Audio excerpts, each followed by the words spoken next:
शिंदेंच्या शिवसेनेत पक्ष विलीनीकरणासाठी बच्चू कडू सकारात्मक असल्याचं दिसून आलंय।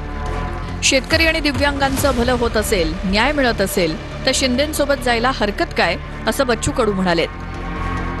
तर चर्चेवेळी शिंदेंकडे या संदर्भात प्रस्ताव देण्याची तयारीही बच्चू कडूंनी बोलून दाखवली। चर्चा तर होऊ द्या ना। आणि आम्ही मग म्हटलं का पद हा आमच्यासाठी विषय फार महत्त्वाचा नाही आहे, मुद्दे महत्त्वाचे आहेत आणि मुद्द्यासाठी लढू। जे काही करू ते शेतकरी असेल, मजूर असेल, दिव्यांग बांधव असेल, यासाठी लढावं ही आमची खरं तर प्रामाणिक इच्छा आहे। त्याच्यानं त्या सगळ्या मुद्द्याला जर मोठा पक्ष भेटत असेल, त्याची ताकद भेटत असेल तर त्याचा विचार करायला काही हरकत नाही। आम्ही काय म्हणते, पदासोबत युती करणारे लोक नाही आहे। पदासाठी किंवा निवडणुकीसाठी युती करणारा बच्चू कडू नाही आहे। ते इतर पक्ष करतात युती, म्हणजे निवडणुका आल्या का यांच्या युत्या होतात।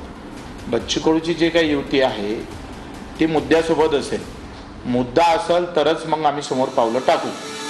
दिव्यांग शेतकऱ्यांसाठी मोठ्या पक्षाची साथ मिळाल्यास विचार करायला हरकत नाही। पदासाठी युती करणारा बच्चू कडू नाही। हे काही महत्त्वाचे मुद्दे आहेत, त्याचा प्रस्ताव सुद्धा आम्ही शिंदे साहेबांना देऊ। निवड आमदारकीसाठी जावं एवढा काही नालायक बच्चू कडू नाही आहे, त्याच्यामुळे ह्या सगळ्या मुद्द्यावर चर्चा होईल। आम्ही शिंदे साहेबांना आम्हाला विधान परिषद दिलं, आम्ही त्यांचे पाईक म्हणून राहू, मेहनतीनं काम करू, प्रामाणिकपणे लढू। शिवसेना किती वाढवायची आहे तोही प्रयत्न करू, तो विषय नाही आहे।